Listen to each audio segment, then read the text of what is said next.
In this video I'm going to talk about setting up a dual boot machine. I tried to use VMware virtual machines to do this, but my actual system was unable to handle all that and kept locking up on me.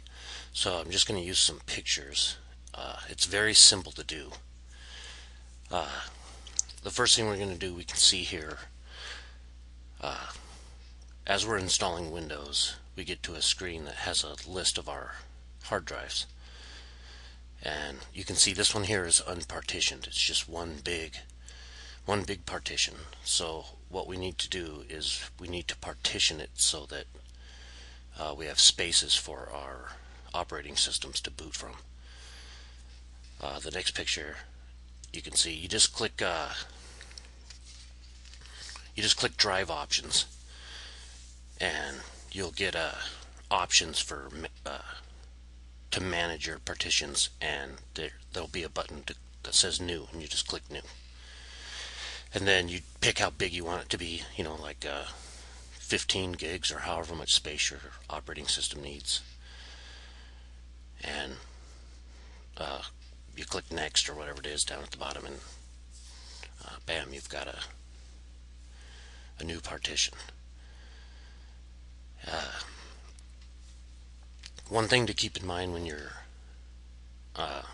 creating a dual boot machine is that you want to install the older operating system first.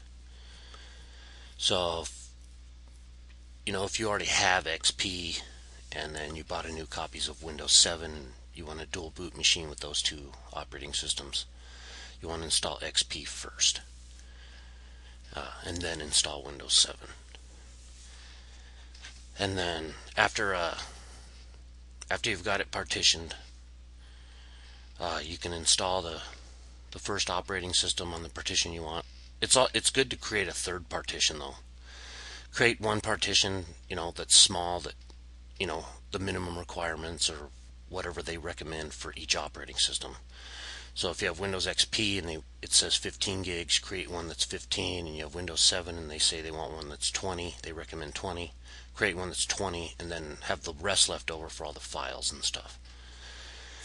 So after you've and then when you go to install your operating systems, just point them to the partition that you want them on, just like you would if you were installing a single operating system.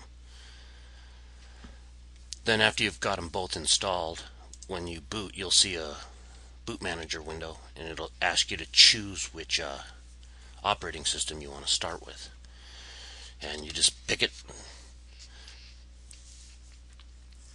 hit enter, and you're good to go.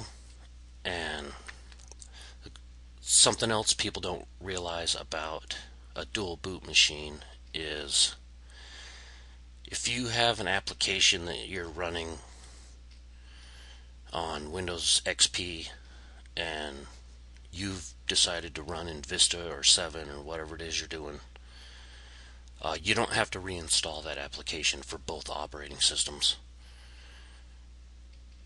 You can just run it, and if it's not listed in the start menu, just use your Windows Explorer to find it, and you can add it to your start menu or create a shortcut on your desktop or whatever it is you need.